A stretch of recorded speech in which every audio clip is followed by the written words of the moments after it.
আসসালামু আলাইকুম, নমস্কার বন্ধুরা। আজকে আমি সহজ কৌশলে সুন্দর করে একটা ঘরের সহিত দৃশ্য আঁকাবো। প্রথমে আমি এরকম করে 3টা লাইন আঁচ টেনে নিব। তার 2টা আঁচ এটির মধ্যে হয়ে গেল, আর একটা আঁচ দিয়ে নেব এখানে। 3টা আঁচ দিয়ে সহজে একটা ঘর আঁকবো আমি এখানে নিচের দিকে একটা টেনে টেনে দেখা করে, তারপর এখানে একটা সিধা করে আমি স্কেল দিয়ে আঁচ দিয়ে নিচ্ছি। আপনারা চাইলে হাত দিয়েও নিতে পারেন। আর একটা এখানে ডবল লাইন করে দেন। দেখেন সুন্দর একটা ঘরের শেপ হয়ে গেল। এখন আমি এখানে একটা ঘরের দরজা বানিয়ে দেব। দরজার সহিত 2টা জানলা বানিয়ে দেব এখানে।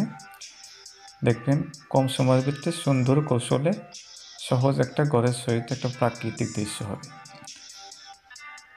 তো সুন্দর করে মনোযোগ দিয়ে আপনারা দেখলে সহজে নিজে এরকম করে দৃশ্য আঁকা শিখতে পারবেন, এবং আপনাদের ছোট ছেলে মেয়েদেরকে, বাচ্চাদেরকেও কিন্তু সহজ কৌশলে এরকম দৃশ্য আঁকানো শেখাতে পারবেন।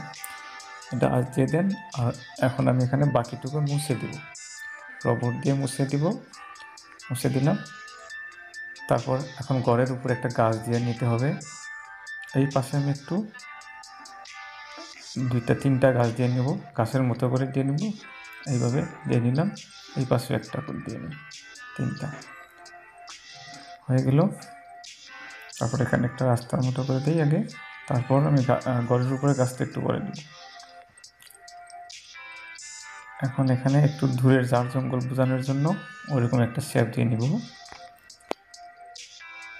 এরকম একটা শেপ দিয়ে নিলাম। এর উপর একটা বেলার বানিয়ে দেব, সূর্য বানিয়ে দেব, দিয়ে দিলাম। দেখুন ঘরের উপর একটা বি শেপ দিয়ে সহজ করে একটা গাছ এঁকে নেব।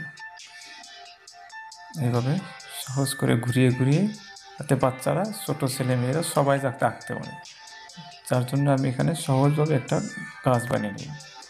দৃশ্য সম্পন্ন হয়ে গেল। এখন আমি এখানে পেন্সিল দিয়ে আমি সূর্যের রশ্মিটা বানিয়ে দিব। রশ্মি বানিয়ে দিয়ে আমি সিনারিটা শেষ করব। তো বন্ধুরা, সুন্দর করে আমি ইলো কালার দিয়ে সুন্দর করে রশ্মি বানিয়ে দিলাম আমি সূর্য। তো বন্ধুরা, ভিডিওটা সম্পূর্ণ হয়ে গেলো। কেমন লাগলো ভিডিওটা অবশ্যই কমেন্ট করে জানাবেন।